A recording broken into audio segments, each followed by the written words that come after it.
What up, though? My name is Letho&Mbulelo. With Letho. Oh yes, we are back. We are back, guys. We are so excited to be back. We are bringing this video to you. It's different to what we had last week. You know, last week was crazy, but then we're back again. Yeah. We're just talking about something that we felt we sort of had to have a conversation about, and I mean, we're just thinking that these are the conversations to be had. You know what I'm saying? Yeah. So we're basically just gonna be talking about our journey, how we find ourselves where we are right now and where we come from, just to have the conversation, basically. Yeah, guys, so because a lot of people know us from back in the days where we used to do ungodly things, if I may say. Wilding out so, in the streets. So now they see us posting church events, going to church, spending the whole day at church. So yeah, we're just going to be sharing how we got to the point that we are now, and yeah, how God has been like working through our lives and how we actually influence each other to where we are now. Yeah, and I mean, look, this doesn't by any means mean that we have arrived or anything. But I mean, it's a continuous journey, and we just felt we should share however it's been so far. Yeah. You know what I'm saying? Yeah, because honestly, if you were to tell my friends from varsity that now I'm always at church, Hold they're on. like, I mean, are you talking about the same Letho that we know? Hold on. But as I said before, I got born again at the age of 12, so I was still in high school. My goodness. My goodness. I was still in high school, and so a lot of people from high school sort of know that I was born again. But when I got to varsity, things sort of changed. I got introduced to a lot of things, and I may say it was peer pressure, I don't know, but I started doing things that were out of character. But then yeah, God then sort of drew me closer again, even though it wasn't like immediate after varsity, but I started like not liking the life that I was living. And yeah, so I don't know if it was the same for you. No, my goodness, I can tell you that I wasn't born again at 12. At 12, yeah. One thing I can say though, before I can say anything, I was a very late bloomer. So everything else, like, it just passed me by. I guess even being born again at 12, so it passed me by. I think in my first or one of the videos I did mention that I only got born again like recently. But then I was sort of reserved because I grew up in a family that's very structured and stuff. Like with my mother being a closer woman that she is, she made sure that you account for everything. So basically, yeah, you go to church. But then obviously things happen. I never used to do anything. Like I was sort of a nerd, but a village nerd, if there is such. I was always in my room and I wouldn't really socialize with anyone. But then it doesn't mean that I was doing well at school. You know, I was still passing, but then I wasn't like shooting the lights out. And then things happened, especially on the financial side. I couldn't continue studying, so I had to when I was doing my second year, I had to now stop. You know, I had to drop out. Let's just put it out there. Let's just call it. Yeah, let's call it what it is, guys. I had to drop out, and then I had to start looking for a job. But then now you don't even qualify for that because you are post-matric, but you don't have the degree. So what kind of job do you apply for? But then I did find a learnership, and then that was good and all. But then it was always in my spirit that I still had to go back and study, even though like I had lost all the hope, man. I really had lost all the hope. Went back, and then things started changing. I met someone very beautiful, you know what I'm saying? And we started vibing. We started vibing.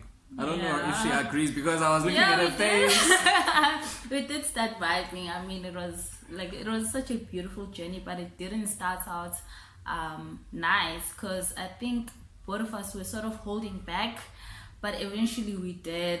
Like, yeah, get into the groove. Yeah, that whole thing of sort of now you're hoping that the other person is gonna tell you, they're gonna say, yeah, I love you they're gonna be the first ones to say I love you. Yeah, we held back for quite a while, but then like you could see there was the chemistry. The chemistry was there. It was there. Yeah. Yeah, but I didn't want to say I love you first. Yeah. But to be honest, at first I'm the one who pushed him away. I was like, oh, I hope you're not falling for me because I'm not really like into relationships and whatnot. And yeah, so eventually he got the memo. And when he got the memo, I was like, but I don't feel like that anymore. I want you to say you love me because I was feeling him. Yeah. She just said that.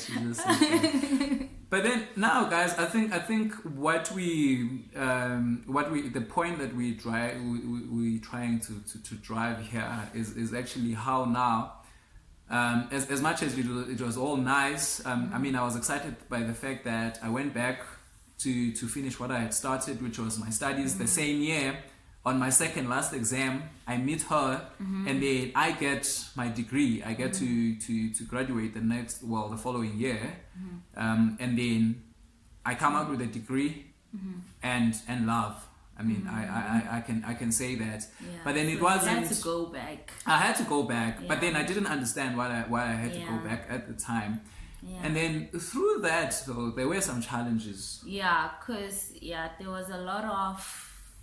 As much as I was born again at the time, but I used to do a lot of things that he did then, and he was not born again. Being a street dude. Yeah, so he would go out, I would go with him, drink, and do all of those things. That were just not me. Even though then I didn't sort of know who's Letho kahle. So as a result, whatever Mbulelo was doing, I was doing as well. Not that I was a bad influence. Not that like he was. That. Because, like I said, I was born again young, and I didn't fully understand what that means. Am I supposed to live this life? Yeah. So, but I did go to church every now and then. And me, on the other hand, I had this belief. You know, that because I always knew that God loved me. I was so convicted in my heart that God always loved me, because even when things were not going well, I would always know that God, it's gonna be okay. God is gonna come around and rescue me. And I felt that I had a personal relationship with God. You know, even though like I didn't pray much as well, but then I was like, hey, me and God, same WhatsApp group. You know what I'm saying? And as a result, one thing I need to point out though with what she said that she started drinking. You know, I actually started very late. I started drinking very late because I remember all my varsity years I never used to drink. I used to sort of people would ask me, okay, if there's a party, so what do you drink? I didn't even know what kind of drinks I would, but then I had to fit in and stuff like that. I only started drinking as I was about to leave varsity. You know, then that's when I was introduced to alcohol, and then I think after that I was trying to catch up for all the other years that give me everything. Yeah, and it affected our relationship quite badly. Things started happening, and they were just not making sense. A lot of things were not making sense. Yeah, to the point where we had to go to therapy. Yeah, I went to therapy. I'm not ashamed of talking about therapy because I do actually believe in therapy. I do believe that people need to talk. We've got a lot of things that we're dealing with from our past, from our present, and even from the future, because, you know, people that go through depression is actually people that worry about the future as well, because you don't know what the future holds. So as a result, you start being depressed. You start having this anxiety because you don't know what the future holds. So I do believe in therapy, but it just I don't think it was enough at the time. We needed more intervention than just therapy. Yeah, it was so bad, and at that time, you know, we really, really loved each other. It's just that we were becoming toxic. So it's like this relationship was just becoming too much and overwhelming for both of us. So we tried therapy and that did not work. And so we had no other option but to turn to God, because we knew only God can solve this now, or else this relationship would be doomed. I can't necessarily say that I knew that God was gonna help, especially me personally. I mean, being the person that I was, I greatly believed that I could do almost everything with the help of God, obviously, but then I still believed that I personally can do everything. But then something just came out of nowhere from the events that were happening. Something just said to me, okay, you've tried everything. Don't you think it's high time that you just visit a church, a random church? And I think, well, I know that that's exactly what we did, because I mean, she still used to go to church. We searched on Google Maps. Yeah. Church near me. Church near me, just like how you would Google KFC near me, or all these other places, Starbucks near me. That's what we did. And there was a church close by, which is the same church that we still go to this day. Yeah, I had not been to church in a very long time before that one. And when Mbulelo suggested that we go to church, I was so excited. I was like, really? Mbulelo is me, by the way, Mr. Gentleman. Really? You want to go to church? Yeah, okay. Yeah, no, it's fine. We can go to church. And in my mind, I was thinking, I'm sure this is not going to last. I mean... I also didn't think it was going to last. But when we got there, we received so much love. It was so... Wow, it was so amazing. Like the people from our church, I think such that's nice the people. overarching of everything, like the love that you receive. Yeah. You're like, no, I have to get more of that love. That's all I'm going back for. Because we thought we were just gonna sit at the corner and check things out, but people were smiling at us. Even our pastor spoke to us like from day one. And then he was like, yeah, guys, Mbulelo, I'm gonna take care of you. You remind me of my son. Brother, not son. Okay, not brother. Yeah. To also be the son.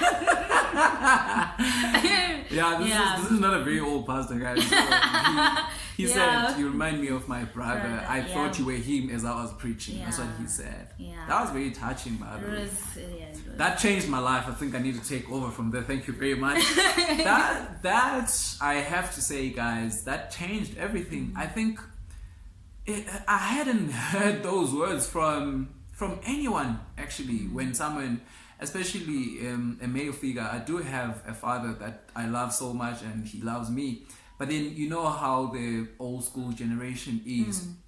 So when he said to me, man, we are so blessed to have you here, we're gonna cherish you, we're gonna take care of you, it just it really took me aback. I was like, okay, maybe I need to come one more time.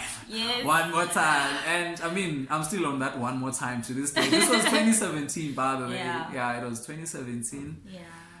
And it changed everything. I mean, I guess the reason why now the commitment and everything else, it's because of the love, because love is priceless. You can never buy that. And one thing that you can do when you receive love, you want to give love to the next person. You pay it forward, basically. So that is why I think that's why I still am so charged up to do whatever, like to be at church and make sure that we interact with the people. You show the people that are in so much need of embracing and love, So yeah, that's. It really meant a lot for me as well, because I know Mbulelo loves attention. So when pastor said, when the pastor of the church said, Mbulelo, we're gonna take care of you, I was like, oh yes, he's definitely coming back. Because we were excited. I must be honest, I wasn't really excited. Because it put a bit of pressure. Because now I'm thinking, so that means I have to go back here? I'm like, I'm not sure if I have to. I'm ready to come back, because my attendance that time was every once in 3 years, just to check if everything is still the same. Jesus is still like a promise to come, you know. Yeah, that kind of thing. Promise to come. Jesus is still coming. It's still coming. Yeah, you know. Yeah, and for me, on the other hand, Mbulelo, I used to beg, not really beg Mbulelo to come, but he used to drop me off at my previous church and fetch me afterwards. So I would say, Mbulelo, don't you want to come inside and just see if this is really a church, at least, and find out? What if I'm going to a club and you keep on dropping me off at this place? So he used to drop me off at my previous church and come back and fetch me. Yeah, I don't know how he did that. And he didn't even think of going inside, not even once. I think that goes with my personality. Like, if I make a decision, then I make a decision. But if there isn't really much that you can do or say to convince me if I've made up my mind. Because when I decided that we're going to church, that was my decision. And I think I need to point this out as well. I mean, I'm gonna keep praising Letho today. This is a praise Letho video kind of thing. And I really need to put this out there. One thing that I have to appreciate about what she did is the fact that she prayed for me. That's all that she did. She never put pressure on me. She never told me that, hey, you're going to burn in hell, now you need to go, until it was the right time. Even when it was the right time, she still didn't push me to say, hey, you have to do this. Because there was a time when I knew that, okay, you know what? God is really doing things, like amazing things in my life. But then I wasn't ready to go and give my life and get born again, basically. Let's just put it plainly. To get born again, because I was thinking, no man, I'm still young. I still need to be out in the streets. How am I gonna do it? I need to perfect myself, because I was still drinking at the time. You know, I need to be perfect. I need to stop drinking before I get born again. And if I get born again, will I have friends? Will I be the same person that I am? Because it always sounds as though you are giving your it changes who you are, which in essence it changes who you are not. Can I get an amen? Amen. It changes who you are not, because the person that you thought you were, that's not really who you are until you give your life to Jesus. That's when you're gonna get to understand that the person that you are meant to be. You're gonna start living in your purpose. Because I can tell you right now, every Monday I used to be depressed. People didn't know this. I used to be sitting at my desk at work. Sometimes I wouldn't even feel like going to work. I would be sitting at my desk not wanting to see anyone. Whether I had done anything wrong or not, but then the devil was telling me, yeah, you're a failure, you did this, you did that. And I was getting depressed. I was really getting depressed. It was, but then ever since I got born again, and this is not a fake testimony like you always see like on TV and stuff. There's no pastor here who's gonna give us money. Who's gonna give us money. I am telling you guys, I have never felt depressed again since June 2017. Was that 2017? 2018. What year is this? Oh, 2019. Yeah, since June 2019, I have never felt depressed. I do get frustrated. I do get worried. I do get scared of certain things. But then it never gets to a point of depression. It just never does. The fact that you know that you belong and you are a child of God. I know it sounds deep, and it's supposed to sound deep, because there's no other way that you can make it sound all flamboyant. Yeah, I think even my journey started when Mbulelo gave himself to Christ. Like I explained previously, when I got born again, I didn't fully understand what it means until we started going to church together. And then that's when I was more comfortable with being who I am, because the person that I was close to was more accepting of the person that I was in Christ. So as a result, yeah, my life was free, and I started being Letho that you see right now. Because you don't have to compromise. Because I think that's very important. Like, you get support. Everything that you do, you do it together. It makes it easier. you're not worried about people like that are gonna judge you and all that and say, hey, come, let's why are you so boring and stuff like that. We had one another, and I think God is amazing in that way. The fact that He introduced me to her and her to me, to actually supporting each other. Yeah, that support structure in our spiritual journeys. Yeah, it really means a lot. Yeah, because I even remember this other one time I had a friend over, and I had a whole plan that we're gonna drink the whole weekend, we're gonna smoke and whatnot, and then I just didn't feel like doing it. That was before I got baptized, and I just didn't feel like doing it. And when she left, what's Sugumi and you would swear when I let you are born again, and I was thinking, but I am born again. Wow. So that's when I sort of knew, I need to change. I need to change my life. Yeah. That made me so sad. It has to make you sad. I mean, to think that someone, because sometimes when we live our lives, look, we're not gonna come here and sound all holy as if we've got it all figured out. But if there's one thing that I can say, guys, is that we are in this journey, and I mean it's an amazing journey. All the things that we were worried about, because especially I was worried about when I thought about being born again, I was like, no man, A, B, and C. How am I gonna do this? How am I gonna do that? Only to find out that God has already figured that out, because that was not my plan to start with. That was God's plan. So if He gives you a plan, He's the one that's gonna see you through. He just wants you to come to Him, and then He's gonna show you what He has in store for you. Yeah, it's really amazing. Yeah, it's still a journey for us. I mean, we're not perfect. We know we're close to being perfect. Yeah, but it's been a very beautiful journey, and we love serving the Lord. We love God's people, and we love telling people about God and the things that God has done for us. So, Amen. Yeah, and I think just to, it's not about perfection, guys. It's about what? It's about love. Yeah. God's love for us. Exactly. Once you understand grace, like, then you will want to give off the love, the little that you have, you want to give off. You know what I'm saying? Yeah. So that's really how I found myself through Mbulelo. I really did, Guti. I found myself through him being used by God to bring me closer to Him. So yeah, you can find yourself through someone. And at the same time, I mean, the fact that she never got tired of praying for me when I wasn't even praying for myself. So only to bring me closer to understanding God, so that I can be a reflection of God to her, and she be the reflection of God to me, or for me. You know what I'm saying? So sometimes it's not just about you, and it's one of the things that actually got I had to make that decision when our pastor said, sometimes it's not even about you, your family, the people around you.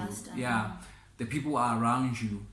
Maybe their breakthrough relies on you being born again. Take that step of faith. I was like, why am I being so selfish? Because if everything goes wrong, I can just, the thing is, I didn't sign anything. If everything goes wrong, I can just at least say, no, I tried I tried this thing, but it never worked out. I'm not gonna lose anything.